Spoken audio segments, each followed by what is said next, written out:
প্রশ্ন বিচিত্রা কাকিমা। ওরিনাদি, এত সকাল সকাল কোথায় যাওয়া হচ্ছে?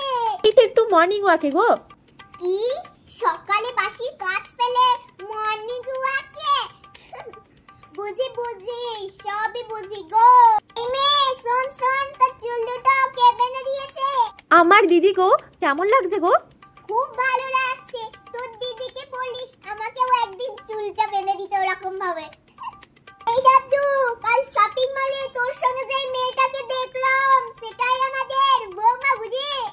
সব বলছো কাকিমা, ওটা আমার বান্ধবী। বুঝি বুঝি, সব বুঝি, আমাকে আর বোকা বানাতে হয় না।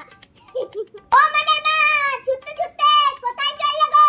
বলো না গো, মনার বাবাটা দোকান আনতে গেছিল, দিয়ে ওখানে নাকি মনার বাবার সাথে কি ঝগড়া লেগেছে। ও মা, তাই?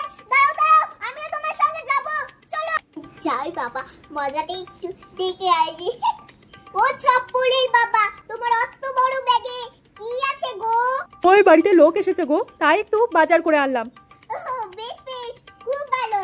এই মালতী, শোন শোন শোন, তোকে অনেকদিন পরে দেখলাম যে। রে, শুনলাম নাকি তুই এক মাস ধরে বাপের বাড়িতে রয়েছিস, তার শ্বশুর বাড়িতে কিছু হয়েছে নাকি? না না কাকিমা, কিচ্ছু হয়নি। বল না, কাকিমাকেই তো বলবি, আমার কাছে আবার লজ্জা কি? আগো কিচ্ছু হয়নি। বল না, আমাকে বললে তোর মনটা একটু হালকা হবে। না না কাকিমা, কিচ্ছু হয়নি। আমি যাই, মা আবার আমাকে খুঁজবে। যা, বললো না, বেশি একবারে। আমি তোর ভালোর জন্য জিজ্ঞাসা করলাম, আমি তো বাবা এত লোকের ব্যাপার নাক গলানো পছন্দই করি না।